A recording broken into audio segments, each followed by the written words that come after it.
છે તેવામાં માવઠું થવાની શક્યતા આગાહી આપવામાં આવી છે કે વરસાદ માટે પણ આ ઠંડીની સિઝનમાં તૈયાર રહેવું પડશે।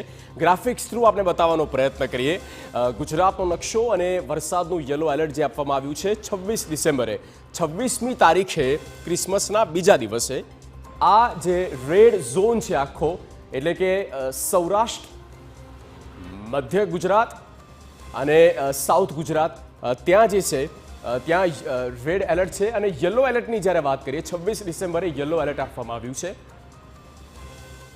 યલો એલર્ટની વાત કરીએ તો અરવલ્લી મહીસાગર પંચમહાલ જ્યાં જ્યાં યલો ઝોન બતાવવામાં આવ્યા છે એ ડિસ્ટ્રિક્ટ ત્યાં યલો એલર્ટ આપી દેવામાં આવ્યું છે 26 ડિસેમ્બરે।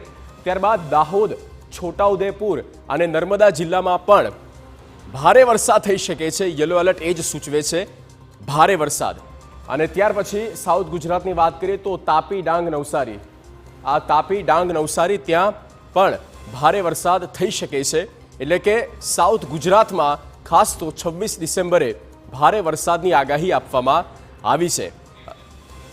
તો વરસાદનું યલો એલર્ટ આ જિલ્લામાં જ આપવામાં આવ્યું છે અને એના માટે દક્ષિણ ગુજરાતના લોકો છે તેમને તૈયાર રહેવું પડશે કારણ કે ગમે તે સમય પર વરસાદ આવી શકે છે। એક સિસ્ટમ એક્ટિવેટ થઈ રહી છે।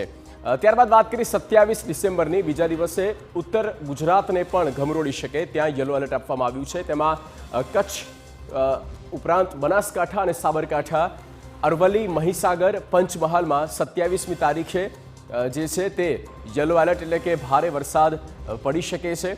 તો વરસાદની આગાહી આપવામાં આવી છે આગાહીકાર અંબાલાલ પટેલ દ્વારા પણ આપવામાં આવી છે। આ ઉપરાંત દાહોદ છોટાઉદેપુર નર્મદા એટલે કે દક્ષિણ ગુજરાતથી લઈને ઉત્તર ગુજરાતનો જે બેલ્ટ છે ત્યાં સુધી વરસાદની પૂરેપૂરી આગાહી છે। યલો એલર્ટ એટલે સમજી જ લેવું કે મધ્યમ વરસાદ તો ઓછામાં ઓછો થવાનો જ છે। 27 ડિસેમ્બરે તાપી ડાંગ અને નવસારીમાં પણ આ દિવસે પણ વરસાદી વાતાવરણ રહેશે। વલસાડ દમણ દાદરાનગર હવેલીમાં પણ આ યુટીમાં પણ વરસાદની પૂરેપૂરી આગાહી આપવામાં આવી છે। તો વરસાદનું આ 2 દિવસનું યલો એલર્ટ આ બંને ક્ષેત્રમાં ખાસ તો દક્ષિણ ગુજરાત અને દક્ષિણ ગુજરાતની સાથે ઉત્તર ગુજરાતમાં આપવામાં આવ્યું છે। સુપર પ્રાઇમ ટાઈમમાં હવે આગળ વાત કરીશું